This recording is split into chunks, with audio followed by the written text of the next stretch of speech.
Um, of course, it's the 60th anniversary of the Queen being on the throne, and nothing to do with that. As the royal wedding showed last year, is any excuse for an ease up in this country. And there was 2 bank holidays, Monday and Tuesday. I think there'll be a lot of partying, and it's not something you see very often. So it'd be, I think it'll be a very good occasion, whether you're for the royal family, against the royal family, or not bothered either way. So lads, are you looking forward to the celebrations and the possible street parties that might be going on? Well, Dale, the first thing I'm going to say is that my highlight of the week was going to be the Jubilee celebrations. So, yeah, I am looking forward to it because I will be going to one in town centre in Leeds. I think it'll be a great occasion, and it really brings the country together. Occasions like this, and I think it will be a top-notch affair.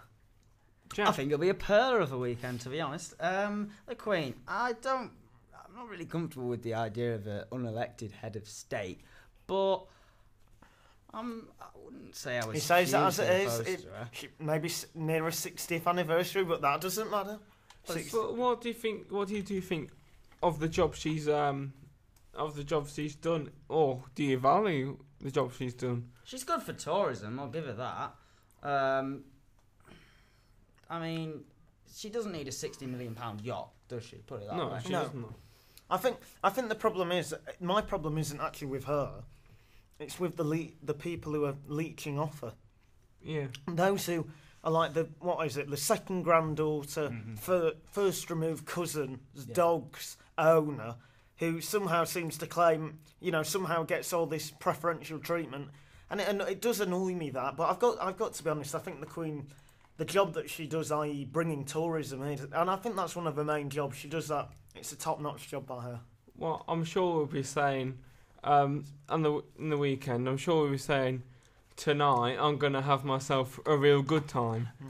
She'll feel alive. I was just going to say, a couple of days ago, there was a High Court decision that in the royal wedding, the 23 anti-royalist protesters who were arrested by the police, the Metropolitan Police showed that they clamped down on anti-royalist sentiment to a degree which wasn't necessary. Are you of the opinion that this is you can't? Why should people have anti-royalist sentiment thrown in their face, or do you think that you should be allowed to protest against the Queen? Because I agreed with the High Court. It's the right to free speech, isn't it? I think it's all about free speech. I think if there's no violence, and it is just people basically stating their views, why should they be clamped down on? I think obviously it depends what it is. I mean, I think as long as they're kept away from the events, like I know when I think it was the Remembrance Day when they had protesters burning poppies, and it was fairly near where the victims' families and that were gathered. I think that's wrong. I think it kept them a distance apart, and also I think stuff like that is that offensive probably should be stopped. But I still agree with the right of free speech. Tom, what is your highlight of the week? Well, my highlight of the week, I'm a big tennis fanatic, and the French Open got underway this week, and the big question, of course, will be, will Rafael Nadal win on clay yet again? It's something like 8 years now since. I think he's aiming for his eighth in a row. No, it won't be 8th in a row It's because his 7th, isn't it? because Roger Federer beat Robin Soderling one year because Soderling beat Rafa Nadal in won the 5 semis or quarters. Nadal won 6 in a row, didn't he? Do you know what I'm actually thinking of the Spanish Open. He's won eight in a row. But anyway, the French Open, Rafa Nadal, even though he may not win 8 in a row, may not win consecutively, but on clay he's a force to be reckoned with. Nearly unstoppable. He's nearly unstoppable. But one question, I was speaking to someone on Twitter and they said to me, Andy Murray, this is his year. I've got to be honest, I don't have much hope for Andy Murray on clay this year. But I think a question that has to be asked is, do you think Andy Murray will win one of the major tournaments this year? I'm not sure about this year. I mean, you never know. Because, like I said, when he got to the US Open final, who would have thought he would have got that? And like, if you can get that far in one of those tournaments, it only takes one outstanding day from him. And maybe, I don't know, a bad day from from Nadal, or I was thinking of Federer, or Djokovic even. We haven't even mentioned him yet. And Murray could win it. I think Del Potro won the US Open a couple of years ago. So it just shows that if you have a good couple of weeks, then who knows what can happen. Yeah, exactly. I mean, I don't think Andy Murray, I don't think this is his year, but I think at some point in his career he will win a Grand Slam. I mean, he's already been in 3 Grand Slam finals. Tim Henman never managed that.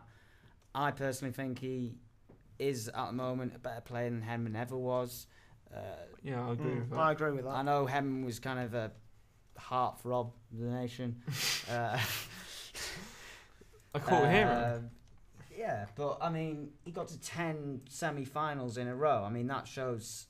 I mean, it might be being a bit harsh here, but that shows some kind of failure at the top level, I think. Yeah, but I think I know why people criticise Henman, but I think you've also got to look at.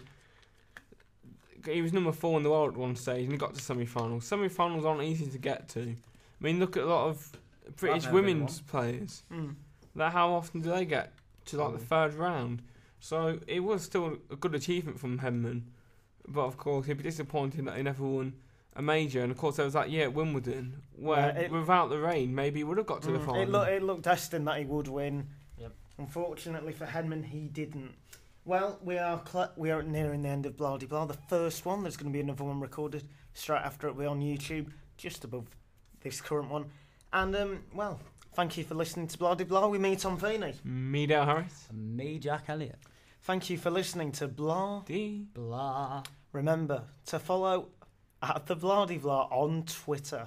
Also follow me, Thomas Feeney. That's at THOMASFEAHENY. And me, at Dale Harris, 1991.